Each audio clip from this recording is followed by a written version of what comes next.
श्रीकृष्णाष्टकम्। भजे व्रजे कमण्डनं समस्तपापखण्डनं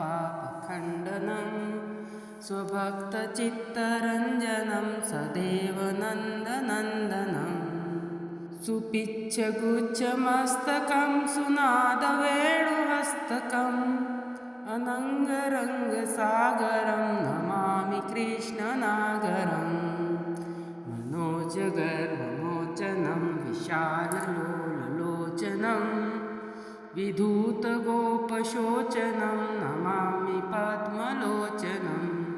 करारविन्दभूधरं स्मतावलोकसुन्दरं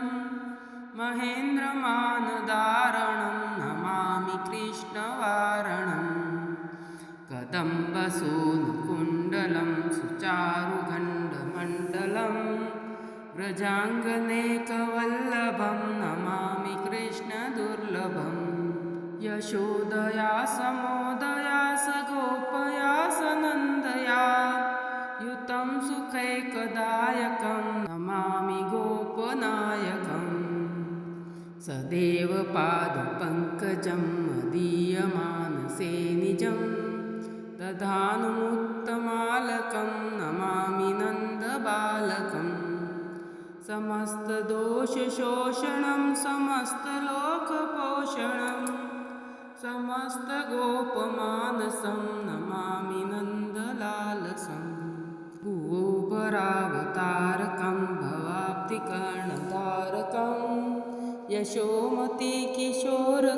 नमामि चित्तचोरकं द्रगन्तकान्तभङ्गिनं सदा सदालसङ्गिनं दिने दिने नवं नवं नमामि नन्दसम्भवं गुणाकरं सुखाकरं कृपाकरं कृपापरं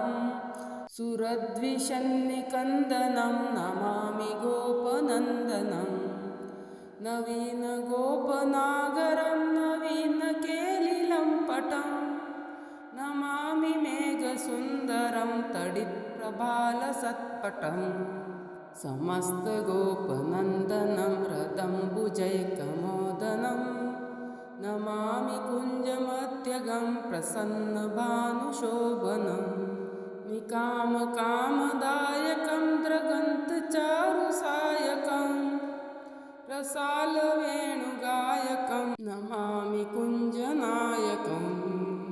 विदग्धगोपिकामनोज्ञतल्पशायिनं नमामि कुञ्जकानने प्रबद्धवह्निपायिनं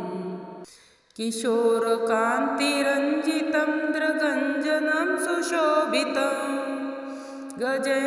गजेन्द्रमोक्षकारिणं नमामि श्रीविहारिणं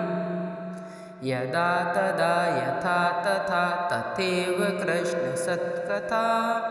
मया सदैव गीयता तथा कृपा विधीयता